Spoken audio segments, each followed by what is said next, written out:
Okay, time for another edition of the Penn State Blitz podcast. We are remote as always. I'm Bob Flounders talking, and we're about to hear from Greg Pickle shortly, and hopefully Lola, his golden retriever, who's now the new media star at Penn Live. This edition, we're going to get to Kirk Ciarrocca, Penn State's new offensive coordinator, his thoughts on how the offensive installation is going, some takeaways from a recent news conference with Penn State AD Sandy Barbour. A lot of recruiting news to get to with Greg, and we're going to close with the Penn State Mailbag.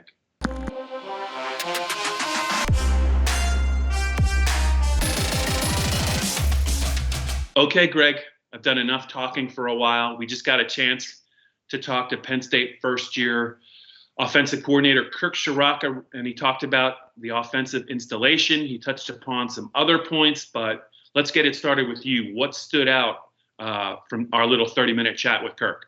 Yeah, it was a great opportunity to get to know him a little bit more. So you had a good chance to talk to him back when they did the introductory news conference at Penn State, which I think was in early February at this point. But I know we both got to, see him a little bit at the Cotton Bowl as well. But this was really the first half-hour opportunity that the media has had to get a little bit deeper into his thoughts. And Bob, I think a couple of weeks ago you had said something to the effect of he seemed like a Joe Moorhead 2.0, and I really did get that sense. He's a very down-to-earth guy.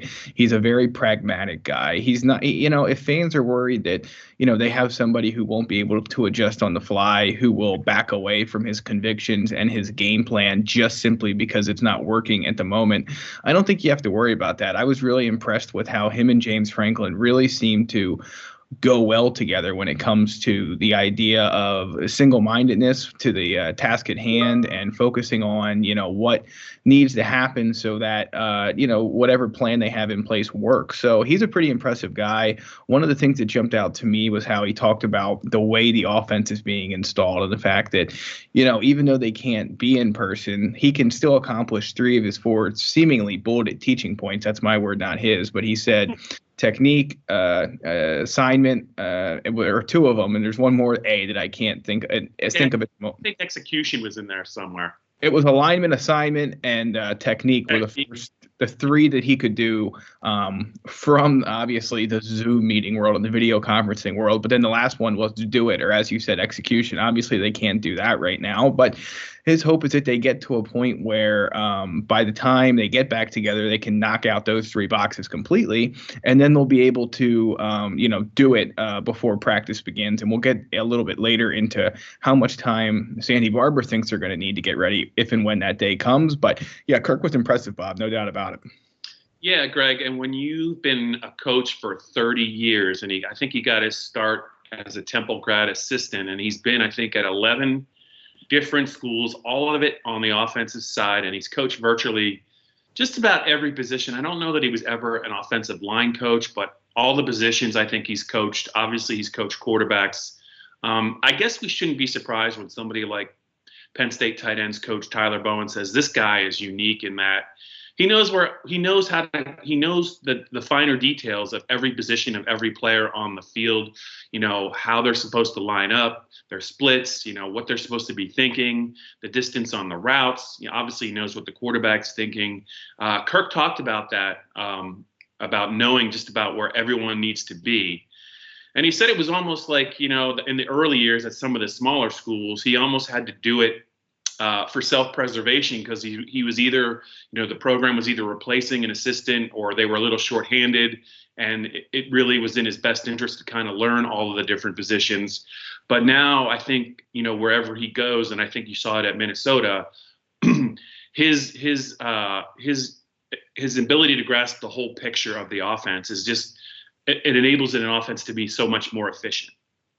Yeah, it really does. And he talked about the fact that he's not trying to take Tyler Bowen's job or trying to do what Jaylen Sider does. He wants those guys to be experts at their craft. And let's be honest, they are for the most part. Phil Troutwine's the one we don't know a ton about yet. Same with Taylor Stubblefield. But he talked to Ciarrocca did frequently about the fact that he became fascinated in the inner workings of each position during his rise up the coaching ladder. And that helps him be able to speak the language of all of these different guys. And let's be clear, clear. I think one of the reasons that this marriage, if you will, is going to work, beyond the fact that Ciarrocca and Franklin seem to have that same optimistic, upbeat, we can overcome anything personality, is that this scheme is fairly similar to what Penn State ran before. I believe the way Kirk put it was, it's not like we were coming in here trying to teach French to a bunch of people who speak English. They're all talking the same language. He did say, however, for those that might be concerned about it, that if a Minnesota player walked into the meeting room right now, they wouldn't know what jargon and what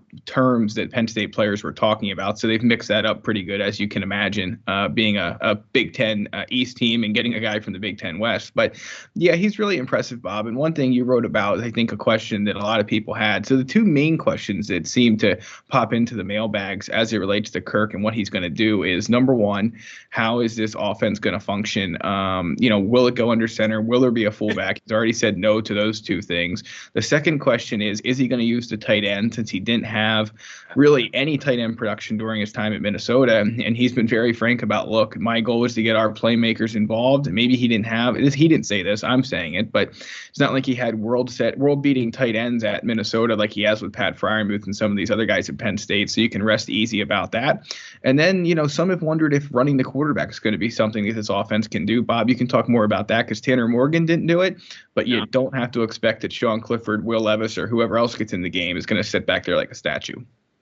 Yeah, so he's going to adapt the offense. He even though he hasn't had a chance to see, Sean Clifford and Will Levis on the practice field, he got a glimpse of Sean Clifford, the runner, in the Cotton Bowl win over Memphis. And he's more importantly, Greg, he's seen both these guys, train in Dwight Galt's conditioning program. They've both gotten even bigger since last year. I think Clifford's put on a couple pounds. He's 219. Will Levis is 230, and he looks even bigger in a good way. And both of those guys, I thought, Greg, it was smart of Penn State to use them as running threats, much like they used Trace McSorley, especially in 2018. But I don't know about you, Greg. I thought Ricky Ronnie, one thing that maybe it was because they were deficient in some other areas, I thought he leaned a little bit too much on the quarterback run, and I thought Trace got a little beat up as the season went on in 2018. I know that obviously Sean Clifford did. I think that Kirk is aware of that, and I think instead of seeing the quarterback run some games 10 or 15 times, I think he would like to maybe see that be 6 or 8. He mentioned running them between the tackles and the toll it will take. I think you're going to see a variation somewhere in the middle between Ricky Ronnie's heavy QB run offense, and then I think you're going to see Kirk use it, but he's going to use it and scheme it in a way that maybe the quarterbacks won't get hit as much, because those guys got hit a lot, especially down the stretch of 2019. Yeah, Bob, and we heard James Franklin talk pretty extensively last year, especially as it relates to the Ohio State deal and Will Levis coming in, that Sean Clifford was banged up and that he couldn't do what they wanted him to do. He couldn't maybe function in the offense at 100% peak percent, and that's just not going to work. We've seen them try that already, and it just isn't an option. So the key now, I think, is going to be to see how Ciarrocca can minimize those things while still making opposing defense fear what those guys can do with their legs, because they are very athletic. They are very willing to be passers and runners.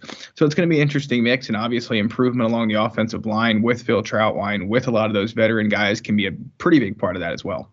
I know that you and Dave Jones, got on the Sandy Barbour conference call recently. She talked about a lot of things that I think the fan base want to know about, but let's cut to the chase and get to two.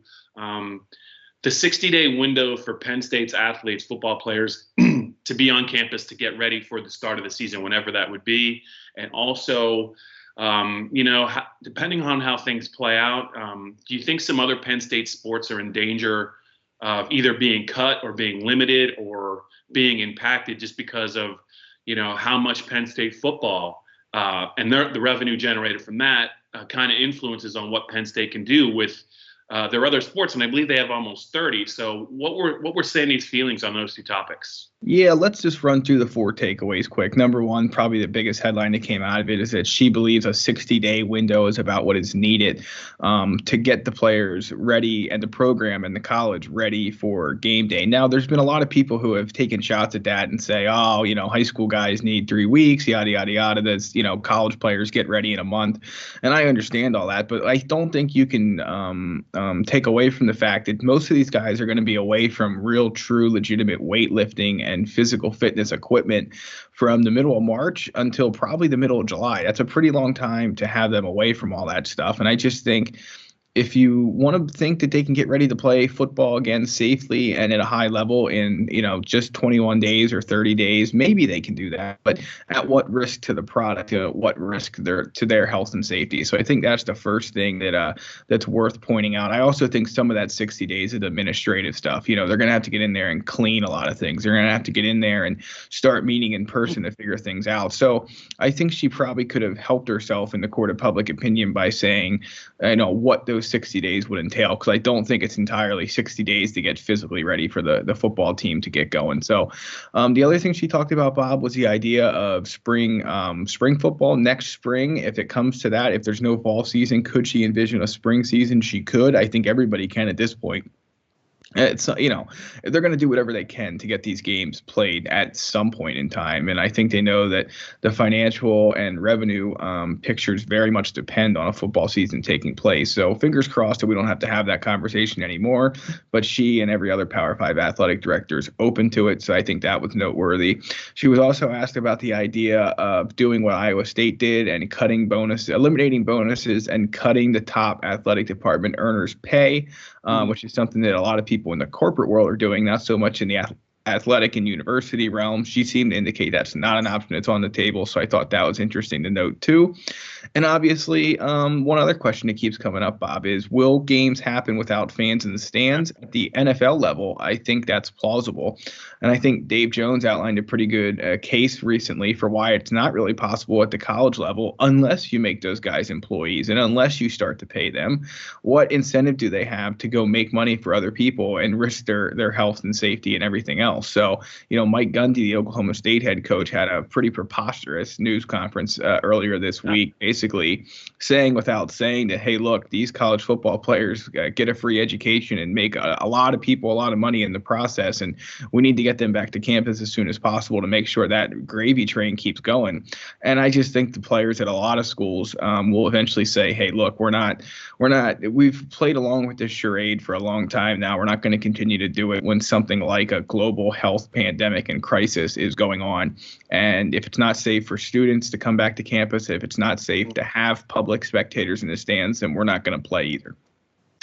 Yeah, I think you make some good points. I'm just going to throw this out there. Penn State this year has a couple of awfully talented draft eligible players that are probably wondering about testing and all that stuff. One is a local guy, Micah Parsons. He's going to be in his third year. Another is Pat Frymuth. He's going to be in his third year. I mean, I think a lot of Penn State players are thinking about, public safety. They're also thinking about their future. And if they're not completely satisfied, I mean, like you said, there's no real – I know that they're on scholarship, but some of those guys are really probably thinking about playing at the next level. You just have to wonder what's going through their minds. That's probably another topic for later in the spring or in the summer. But before we get to your big recruiting news, and there is some good recruiting news for Penn State, why don't you update the listeners and the viewers about what they can do, and by what they can do, I mean 5-star reviews, to make this these videos and these podcasts even better. Yeah, Bob, let's make clear. I believe this is the first video version that we have. Your camera is rolling, correct? This time it is. Perfect. Okay, so is it good? Things are counting. That's good. Exactly right. Yeah. So the Penn Live Penn State Blitz is obviously in podcast form most weeks as we do these remotely. They will be out Thursday, as they've been since we've started, with Mark Pines and Salim and Martin and the guys in the Penn Studios, the award-winning Penn Studios, I should say, right. Bob, they just picked up a couple awards this week. But so the podcast usually come out Thursday morning. Now, look, if Penn State schedules an availability with James Franklin or somebody else, and we think it's best for you, the listener, to get that information in the podcast, maybe some weeks we'll push them back, but right now you can get it wherever you get your audio, Google, Apple, Spotify, etc. They come out Thursday morning, but if you subscribe, you'll get them when they are uploaded, so you might get it Wednesday night. And also don't forget to like, rate, subscribe, leave us some feedback, let us know what you think of the show, what topics you would like us to talk about next week. And if you're listening and watching the YouTube video of this, remember it's youtube.com/allpennstate. If you're bored, you can look up all the archival footage we have on on there from past Penn State games and past Penn State seasons. All right. The Penn State Blitz continues, as does the Penn State Blitz podcast. Double dipping as always. Let's get to some recruiting news. Greg Pickle, Penn State's 2021 class is still not that big. It got a little bigger with the addition of that 4-star offensive lineman. But now Penn State seems to be focused on some potential verbal commitments from the Detroit, Michigan area. 2 of them are related. So what can you tell us about Penn State's push into the state of Michigan? They've had a lot of success there. What can you tell us about the push into Michigan, and how likely, if there's a couple kids, maybe they have a chance at getting, how likely will they get all 3? Yeah, so at this point in time, Bob, it does look like Penn State's going to have a good close to the week. I want to make note of the fact that we're recording this, as I said before the break, on Wednesday, for it to go up Wednesday night, Thursday morning. So some of what we're about to talk about could possibly be old news, just because we're expecting things to happen really fast. Starting with Jaylen Reed, he's a 4-star safety who's committing Thursday, April 9. So if you're listening to this in the morning or in the afternoon, he may have committed already, but he's a 4-star safety that Tim Banks, the position coach at Penn State, has been doing a ton of work on to try and get in this class. He has a top 7 of a whole bunch of who's who schools, including Michigan State, including Michigan. But the Lions look to be in pretty good shape to land him. The 247 crystal balls are unanimous for him. They're also unanimous for 4-star corner Kalen King and 3-star linebacker Kobe King. They're the twins that you mentioned, also from the Detroit area. I think they're going to announce on Friday. They've been a little bit unclear about exactly how that's going to play out, but the unanimous balls the crystal ball balls are unanimous for them from 247 Sports 2 to pick Penn State. So it looks like the Lions are going to get a big push into Detroit here, into Michigan. And again, there's been some mud slung in Tim Banks' direction, I think, because of how the safeties have performed from time to time during his tenure. But the guy is a top-notch recruiter, especially in the Midwest, especially in Michigan, and even especially in Detroit. So this is a good little haul for them to try and lock up here, get some guys in on defense. Right now, all of the commitments in Penn State's class of 2021 are on offense. You have 4-star Landon Tangwall. He's the most recent commit, and a 4-star offensive lineman out of Maryland. You have Nate Bruce, of course, the 3-star offensive lineman out of Harrisburg, who committed, then decommitted, and then committed again about 4.5 hours later. And you have Liam Clifford, too, the wide receiver out of Cincinnati, Ohio, who, of course, is Sean Clifford's brother. So Sean has a workout buddy that he can, go out and work with while sticking to the social distancing rules and all of that, and only being around your family. So I'm sure that's helpful for both of them.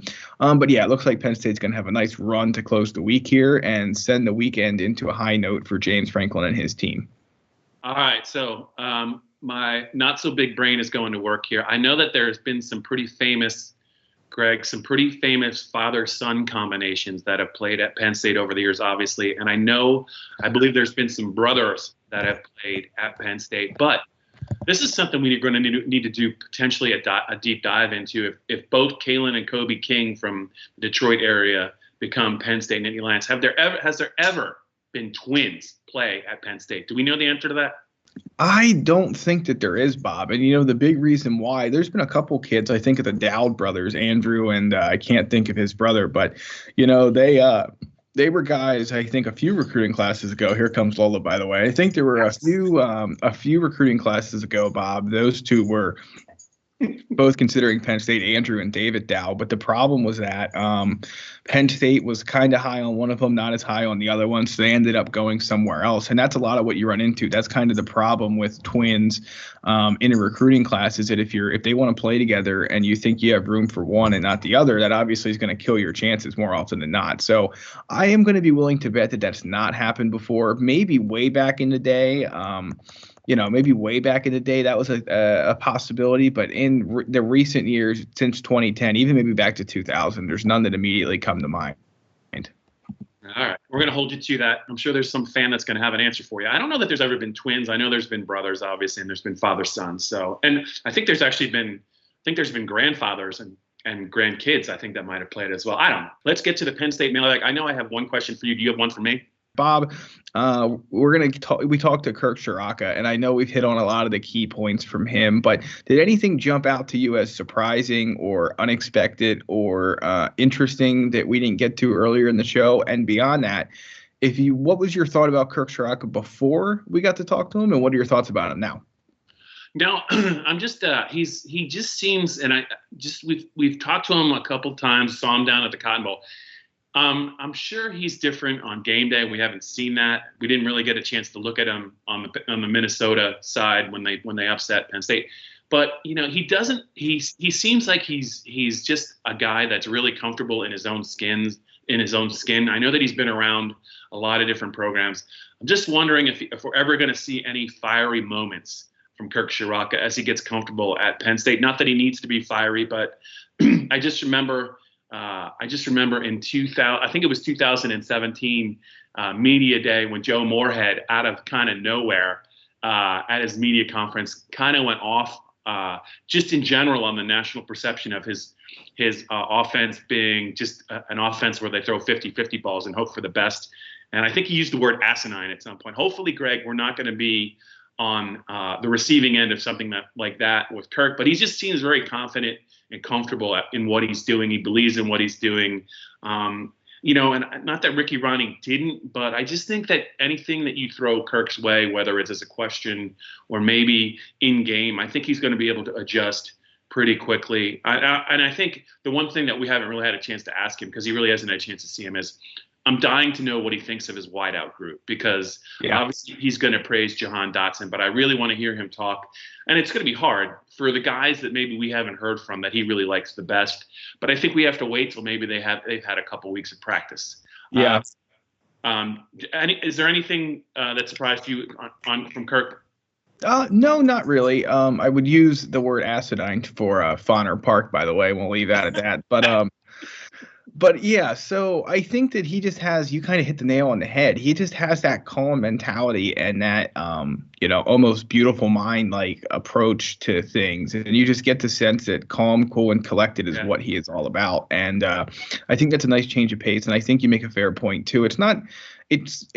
It can't not be a slight on Ricky Ronnie, but there's just no other way to say it. That I think he obviously has, really tried to master his offense, and he has mastered it, and he's really comfortable with what he does, and that's a good thing for Penn State. Yeah, I love that you just inadvertently looped Kirk Ciarrocca and Russell Crowe together in the Beautiful Mind reference. I think I'm the only one that probably got that, but that's my problem. Here's my big picture question for you. I'm going to name three national college coaches. You tell me who had the worst week. Rank them. Ready? Yes.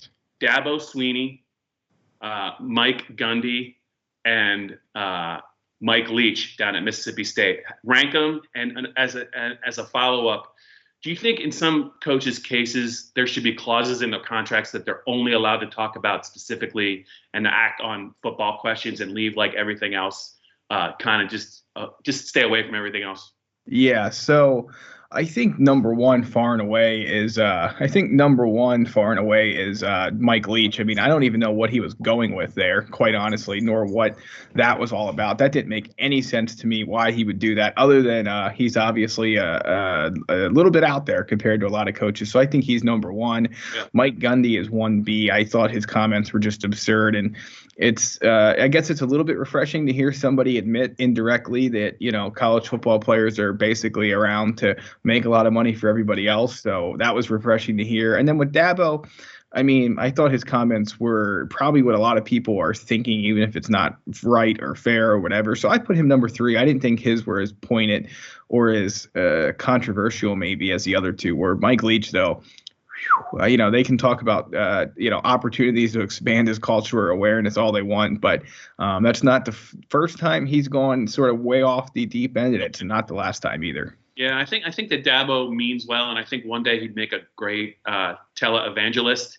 And his comments weren't really – he's just a hopeful guy. The fact that he's gallivanting around the country in his private plane going to places that probably he shouldn't be going to, I don't know. I mean, he's a very unique creature, and hopefully he's right about the optimism. He's been right about a lot when it comes to football. Maybe he needs to just stay there. I don't know. Any other questions, Greg? No, I think that should wrap things up for this week, Bob. We're going to hear from Tim Banks later this week, so be sure to check out what comments he has to say. And obviously it should be a good week here for the Penn State recruiting machine.